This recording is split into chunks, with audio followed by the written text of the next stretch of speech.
ख़बर भी हिकु नज़रियो भी हिकु परचम भी साॻियो पोइ बि असां धड़नि में छो तक़सीम आहे इन बारे में अवां छा चवंदा? मोहब्बत जो आलमी ॾींहुं आहे, बाक़ी ॿीहर कॾहिं अचिजो हिन ॻाल्हि ते ॻाल्हाईंदासीं।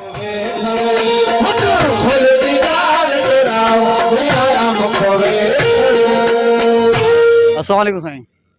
वालेकुम सलाम। साईं अॼु मोहब्बतुनि जो आलमी ॾियारो आहे 14 फेबरवरी छा चवणु चाहींदो? ही शहीद ख़ान जे मज़ार ते ज़बरदस्त प्रोग्राम मुनक़िद कयो वियो आहे ऐं ॾिठोसीं असां त बूटा बि तव्हां पोखिया आहिनि, इन बारे में छा ॿुधाइणु चाहींदो?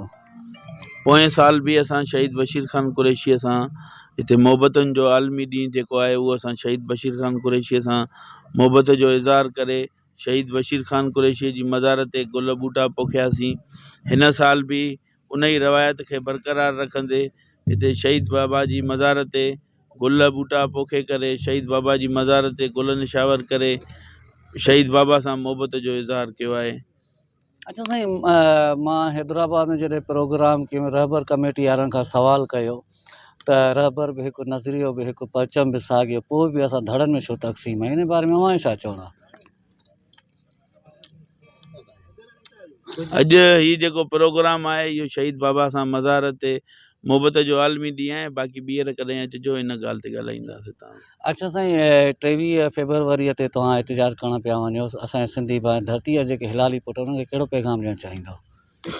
असां सिंध हिन वक़्तु तमामु ॾुखी सूरत हाल मां गुज़री रही आहे। 23 तारीख़ ते डेरा मोड़ ते असां गॾु था थियूं। पाणी सिंधी क़ौम जो वाहिद आख़िरी जियापो आहे, सभिनी जो मसइलो आहे, कंहिं हिकिड़े माण्हूअ जो मसइलो न आहे। उन जे करे धरतीअ जो सॾु अथव 23 तारीख़ डेरा मोड़ ते गॾु थी करे धरतीअ क़ौमी ॿधीअ जो सबूत ॾियो त हीअ सिंध असांजी आहे, हीअ पाणी सिंधु दरिया असांजो आहे। हज़ारे सालनि खां इहो असां ते धरतीअ जो वाहिद इहो जियापो आहे।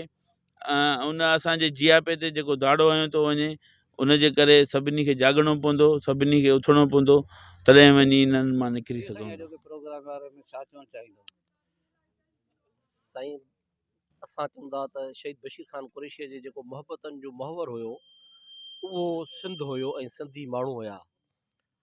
असां बेक़ौमी कारकुननि असांजी क़यादत इहो महसूसु कयो त असां ही आलमी जेको मोहब्बतुनि जो ॾिहाड़ो आहे उहो शहीद बशीर ख़ान कुरैशीअ जे हवाले था कयूं ऐं उन जे नाम था कयूं त जेका बशीर ख़ान कुरैशी जदोजहद कई, जेका विख खईं, जेके सख़्तियूं ॾिठईं, जेके जेल ॾिठईं, उन्हनि सभिनी जो कारण ऐं मक़सदु हुओ सिंध जेका आहे सा उनजो आजपो जियापो आज़ादी ख़ुशहाली उन जे लाइ बशीर ख़ान कुरैशी जदोजहद कई ऐं असीं सभु कारकुन सभु दोस्तनि इहा कोशिशि कई आहे त उन्हनि मोहब्बतुनि खे बि जदोजहद जो रंग ॾेई उहो पाणी जो मसइलो हुजे, सिंध में धारी आबादगार हुजे, जेतिरा बि मसइला आहिनि असां उन्हनि मुकमली मसइलनि जो हल जेको आहे असां क़ौमी आज़ादी खे था सम्झूं ऐं आज़ादीअ जो अलमबरदार साईं जेम सैद आहे ऐं उनखे जेका सियासी जदोजहद जे रंग वटि ॾिनो उहो शहीद बशीर ख़ान कुरैशी जेको हारनि मज़दूरनि ऐं शागिर्दनि ताईं क़ौमी तहरीक खे खणी आयो।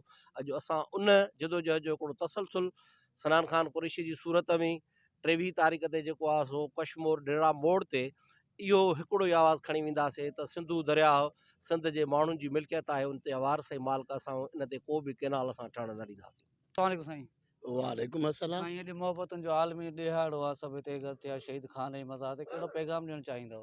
तव्हां सभिनी दोस्तनि जो इहो ॾिठो आहे अॼु सनान ख़ान जी क़यादत में पूरी सिंध जे अंदरि GSN जा कारकुन, ॿिया क़ौमी वर्कर, ॿिया जेके आहिनि सो सिंध जा दोस्त घण घुर अॼु जेके आहिनि सो पंहिंजी मोहब्बत जो ॾियाड़ो मल्हाइनि था ऐं उन हुकुम कयो आहे त 23 तारीख़ ते देड़ा मोड़ ते सभु सिंधी माण्हू गॾु थींदासीं पंहिंजे धरतीअ खे ऐं पंहिंजे पाणीअ खे बचाइण जे लाइ।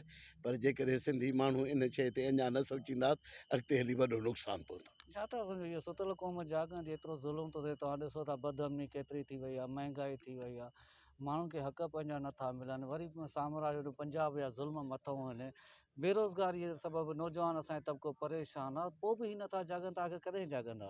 असां हाणे ॾिसो न सिंधी माण्हुनि में कोशिशि त कयूं था न, जेको असांजो हाल आहे साईं GM सैद शाह भिटाई कई क़ौमी अॻुवाण जेके आहिनि क़ौमी रहबर जेके आहिनि उहे करे विया, शहीद बशीर ख़ान करे वियो ऐं कोशिशि कई आहे त सभिनी माण्हुनि खे गॾु कयूं ऐं इनशाला उहो ॾींहुं परे न आहे, सिंधी माण्हू इन शइ ते सुजाॻ थींदा, जॾहिं टपड़ वेड़ बनि त ज़रूरु सुजाॻ।